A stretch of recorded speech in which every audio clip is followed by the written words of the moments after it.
Welcome to another episode of Ambassador Series.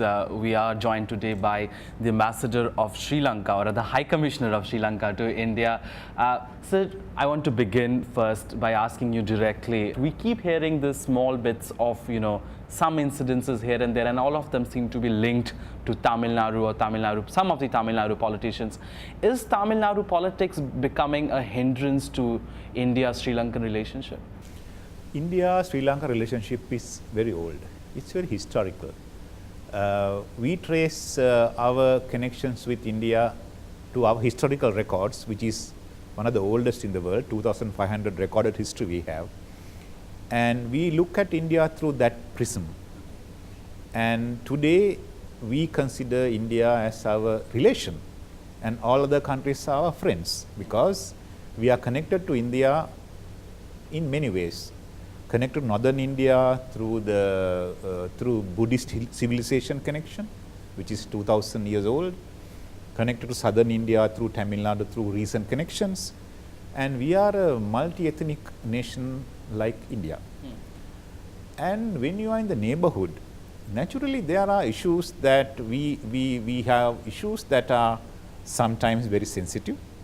Sometimes we can agree or disagree, but we remain good friends, relations. It's like a family. So issues with Tamil Nadu are something like a family issue, as far as we are concerned. But you did have your two soldiers who were training at Wellington who were sent back.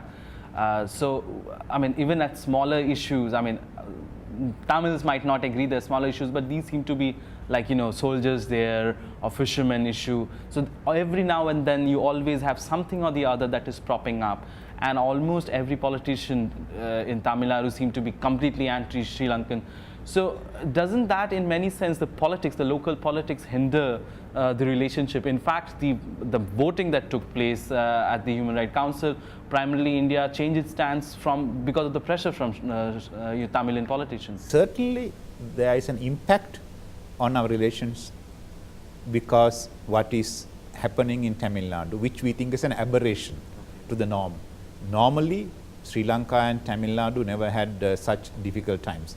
This is a result of the recent situation in Sri Lanka, where we had to fight very hard to defeat a terrorist group, Tamil Tigers, who were separatists, who had some sort of support in Tamil Nadu, not Tamil, some support in Tamil Nadu, and their defeat has had a resonance in Tamil Nadu. And we still have not been able to come to terms with that situation with regard to Tamil Nadu, some developments. But these are aberrations. As we believe, if we can have a better interaction with Tamil Nadu, things can be sorted out, things can be explained better. So we expect Tamil Nadu leading politicians, those who in Tamil Nadu who have concerns about Sri Lanka, to visit Sri Lanka and see for themselves the development that we have brought about in the northern province of Sri Lanka, where a large number of Tamils live. Now, since you mentioned about the fishermen's issue, let me come to that. Now, fishermen's issue is a very simple case of some Tamil Nadu fishermen crossing the international maritime borderline and fishing in our waters and taking the catch of Sri Lankan Tamils. So it is Sri Lankan Tamils who are affected by the Tamil Nadu Tamils crossing and fishing in our waters. So we believe if Tamil Nadu leaders and Tamil Nadu, those who are concerned, can visit Sri Lanka and then see the situation, they would discourage from Tamil Nadu fishermen poaching in our waters, affecting the catch of their own brothers. Now there are issues like that. We in Sri Lanka think that best way to address the concerns that our brothers in Tamil Nadu have on Sri Lanka is for them to visit, see for themselves. Yeah, so that's very interesting that you mentioned visit. We know that there are a lot of news agencies and journalists who are not allowed to visit Sri Lanka on a journalist visa. I mean, that's not true. We have no ban like that. It's very select. If there is any journalists who are not given visa, that may be one or two. I can assure you on that.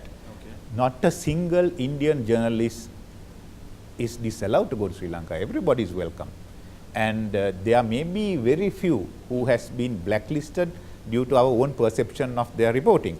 But even that can be solved. But what about BBC, sir? BBC has no problem. BBC can visit Sri Lanka. There is no issue. Okay. They have correspondence in Sri Lanka. Okay. There is no blanket ban, but there had been some instances. So that's not true. So let's speak about the 5 R's that you speak about, the reconciliation, rehabilitation and others, which is the government of Sri Lanka has been trying to sort of undertake in the northern part, especially after the war is over. Could you tell us, the last interview that I watched of yours, I think it was on Asianet, in which you mentioned that the rehabilitation is almost over. I believe the last 5,000 were supposed to be rehabilitated by end of June or July. So where does the process stand? 292,000 civilians we rescued from Tamil Tigers, all have been resettled. All, no more rehabilitation camps. All are back in their homes. And we took into custody about 11,000 LTT cadres, except 400 or now about 250. All have been rehabilitated, retrained, and gone back to their own places. Then the reconstruction work in the northern province is going at a pell-mell speed, and today our growth rate in the country's growth rate is the highest in the region. But growth in 8%, but the northern province growth rate is 27% last year. This year 22%. So things are happening on the ground very fast. But of course, there are certain elements of reconciliation process that we will have to still work on.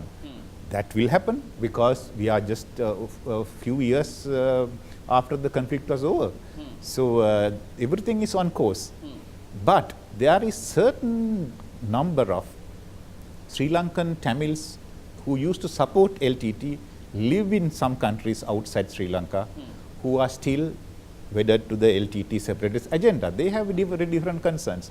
They talk about what we call retributive justice. We are not for that. We are for restorative justice. Restoration is what we want. We want to go forward. And I also been reading that you've been talking about this homegrown model instead of being imposed from outside. Interestingly, we also seen a lot of involvement of India in whatever is happening in Sri Lanka.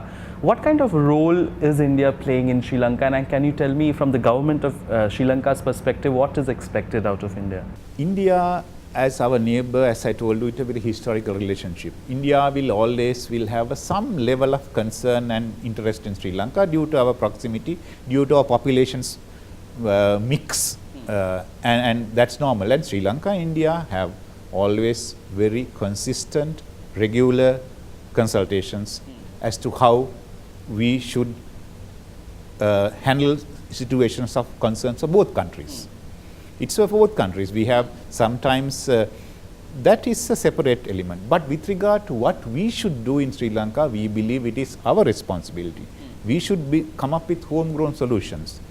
We cannot supplant models that may be working elsewhere totally. So that's where your 13th Amendment comes in. Again, I was reading or listening to you saying somewhere that you really can't have the Indian model imposed on Sri Lanka because it's a much smaller country. So could you sort of explain what sort of model are you guys looking at? Surely. Now, if you look at Sri Lanka's population, we are about 21 million. Our growth rate is 0.7. We are not a growing population. The maximum we will grow is about 22 million, that's it. So we are a small country. And if you take, that is equivalent to Greater New Delhi or Greater Chennai. So that is and then if you take Colombo City has more Tamils than Sinhalese. So we cannot have the kind of demarcations and model that the 1 billion population India has with that such diversity. So we can take certain elements of that concept, but not totally work on that. So we have developed our own model where the number one thing that we have to achieve is dignity, respect and justice for all communities living in Sri Lanka. And for that we have to develop a model, and that is the model that we are developing. And that could be the strengthening of 13th Amendment and adjusting it to suit our needs. That is what we are achieving. So how long would this complete process take? Are you It expecting? can take a long time because we cannot. We are going to have northern elections soon, but But then ultimately, what will be the best model of governance for Sri Lanka has to be decided by our parliament, and the president has appointed the parliamentary select committee to look into that. And we hope that all parties join that parliamentary select committee. At the moment, Tamil National Alliance is staying out. That is not a good thing. They should join the democratic process. Democratic process, and we want bottom-up solutions, not top-down. Top-down solution never works in countries. Bottom-up, people, it should come from the bottom and go up the ladder, and then the leaders can underwrite that. So that is what the model we are looking at. But these things will take time to evolve. So moving out of the Tamil issue to look at the larger relationship between India and Sri Lanka, I believe we are at 5 billion in terms of trade, and we're expecting to double it in next 2-3 years? Yes, our expectation is to double the trade to 10 billion in next 3-4 years, and to make it more balanced, because at the moment India's exports to Sri Lanka is much bigger than our exports to India. And we expect to more liberalization take place in terms of our trading regime. For our viewers, could you tell us which are the areas that the trade takes place between both the countries? In especially Sri Lanka, what is that you are expecting to sort of export here? From India, we have main item is vehicles and industrial goods. From our side, it's spices, tea and apparel. All three are on a quota. So we like the quotas to go away. Right, because we are on quotas, so main items that we can export. So that is we have free trade agreement between the two countries, which is a very good. It's working very well. But if we have a quota-free regime, there could be more balanced trade, and that will lead to a greater integration of our two economies. And we are looking at that. And that's our request to the Indian side as well. One of the another concerns, especially for the strategic community in India, has been the growing influence of China in Sri Lanka. I mean, is Sri Lanka playing the China card? Because there are other neighbors of India who also wants to, I mean, even lately Bangladesh has started suddenly playing the China card. We know Myanmar has been doing that for quite some time, so has Nepal. So is there a Chinese threat to India's influence in the Indian Ocean? We don't perceive things like that. We think that our relationship with India is the closest relation, but there are other important relationships for Sri Lanka. China is one of that. Very old relationship, and economic content of the relationship is very strong at this point. And China is a resource today. It's an emerging power, economic giant, and we, like every other country in the world, we also trying to promote that relationship. But that will not be at the expense of any of our friends, and especially India. So it's not a zero-sum game for us. We are very conscious that our country and our seas, which is important, we have a very large area of the Indian Ocean as exclusive economic zone for Sri Lanka, that those regions will not be used to harm anybody else. That we are very conscious. Because, very simple issue, if India is in trouble, we will also be in trouble. It doesn't make sense for us to put India into trouble. What we want is India to be a leading power in the region and working closely with China as well, so that we make the Indian Ocean a zone of peace, zone of progress, zone of economic advancement, which will benefit Sri Lanka, India and China as well. When Asia march forward, Asian countries must learn to live with each other and to do the work together. Sri Lanka is here to help that. We will not play what you said, China card. It's not a zero-sum game. But China is our good friend, and India is our closest neighbor, and our expectation is Indian Ocean will be used for economic progress of our people. Lastly, Mr. Ambassador, want to ask a rather difficult question. There's been growing concerns about your present president's power, and a lot of people say that he has turned autocratic in many sense. Your Chief Justice was impeached by the Parliament. So, is the democracy in place in Sri Lanka, or are we really moving towards a model which India saw when Mrs. Gandhi was in power here? Well, these are all perception and speculations. You answered the question, you said Parliament impeached Chief Justice. It's Parliament. We followed the constitutional provisions in the country. But Parliament can't, Parliament can't go against Constitution, can it? Parliament did not. Parliament used the Constitution and impeached the President, impeached the Chief Justice according to what is in the Constitution.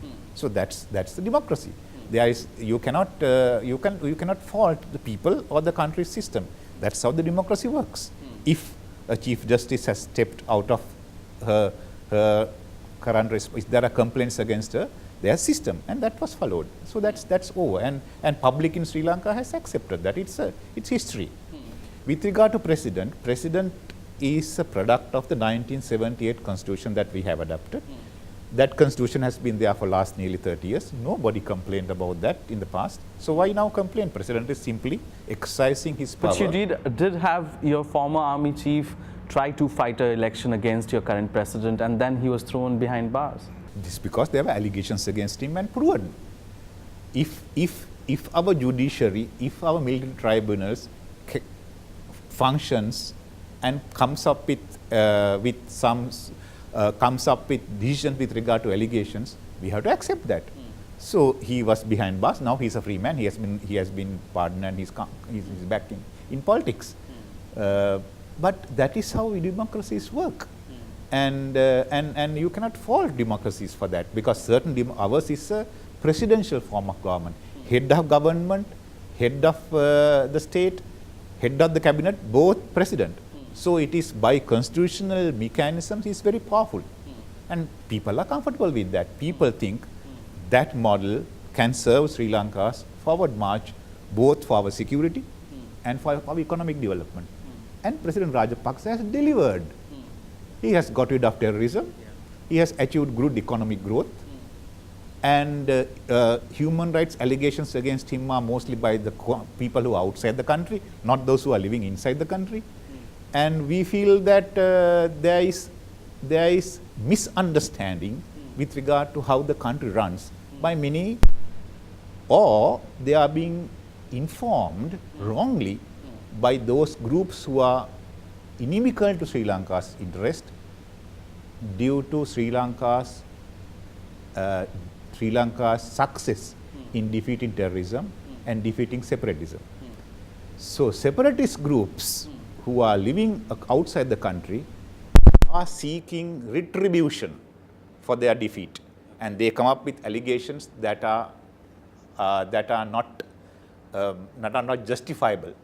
And we say there are allegations, various allegations against security forces killing of Prabhakaran's son and all that. We say give those allegations, put them into our courts, let them go through that. We are fully for local mechanisms must run. So you would not be wanting to go to any international forums in terms of maybe international court or something? Why should we go there? Tell me how many countries have gone there? I don't want to be invidious and say countries, but in our neighborhood as well, there are many allegations about conduct of armed forces in and around Middle East, in and around in our region. Inside India as well? But have they gone to international tribunals? No. But Ambassador, that brings we are me... a democracy. Yeah.